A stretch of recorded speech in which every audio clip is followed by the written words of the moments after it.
आज ही Doubtnut app download करें। Doubtnut पर होगा अब आपके सभी मैथ्स, केमिस्ट्री, फिजिक्स और बायोलॉजी डाउट्स का सफाया। बस अपने क्वेश्चन की फोटो खींचो, उसे क्रॉप करो और तुरंत वीडियो सोल्यूशन पाओ। Download now.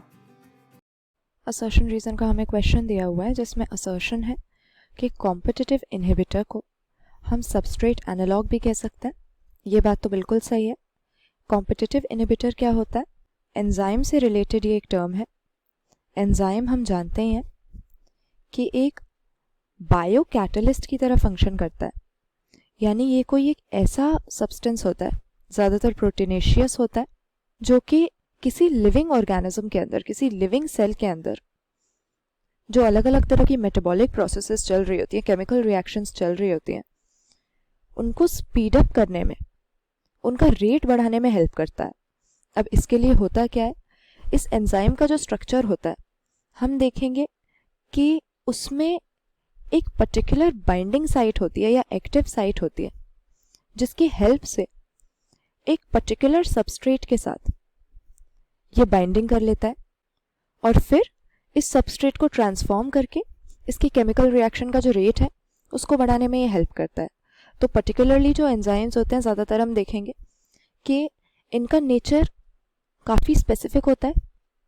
एक पर्टिकुलर केमिकल रिएक्शन में ये कैटलिस्ट की तरह वर्क करते हैं, या हम कह सकते हैं कि इनकी जो बाइंडिंग साइट होती है वो एक पर्टिकुलर सबस्ट्रेट के साथ बाइंड करने के लिए ही बनी हुई होती है।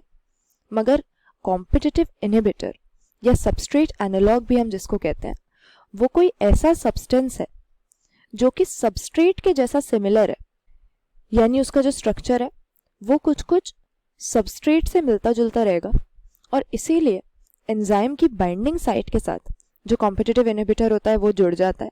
तो होता क्या है, एंजाइम को अच्छे से वर्क नहीं करने देता, क्योंकि खुद तो इसको ट्रांसफॉर्म होना नहीं है कॉम्पिटिटिव इनहिबिटर को, लेकिन एंजाइम की बाइंडिंग साइट को ऑक्यूपाई कर देता है, उसके साथ बाइंडिंग करके खुद ट्रांसफॉर्म होता नहीं है, लेकिन सबस्ट्रेट को भी एंजाइम के साथ जुड़ने नहीं देता, जिसकी वजह से जो एक्टिविटी है या जो रिएक्शन कैटेलाइज करना था वो इनहिबिट हो जाता है। तो क्योंकि ये सबस्ट्रेट के साथ कंपीट कर रहा है एंजाइम के साथ बाइंड करने के लिए, इसीलिए कॉम्पिटिटिव इनहिबिटर इसको हम कहते हैं, और सबस्ट्रेट एनालॉग भी इसी का दूसरा नाम है। तो असर्शन वाली स्टेटमेंट हमारी सही है, रीजन यहाँ पर गलत हो जाएगा। लिखा क्या हुआ है कि कॉम्पिटिटिव इनहिबिटर स्ट्रक्चर में एंजाइम को रिजेंबल करता है, एंजाइम से सिमिलर होता है। ये बात सही नहीं है। हमने पहले ही डिस्कस किया कि ये सबस्ट्रेट से मिलता जुलता होता है, सबस्ट्रेट को रिजेंबल करता है, तभी ये एंजाइम के साथ बाइंडिंग करके, इसकी बाइंडिंग साइट को ऑक्यूपाई करके सबस्ट्रेट के साथ कंपीट करेगा। तो ऑप्शन सी सही आंसर यहाँ कर देंगे। असर्शन तो ट्रू है, लेकिन रीजन हमारा रॉन्ग दिया हुआ है। क्लास 6 से 12 से लेके नीट, IIT, JEE मेंस और एडवांस के लेवल तक 10 मिलियन से ज्यादा स्टूडेंट्स का भरोसा। आज ही डाउनलोड करें डाउटनेट ऐप या व्हाट्सएप कीजिए अपने डाउट्स 8400 400 400 पर।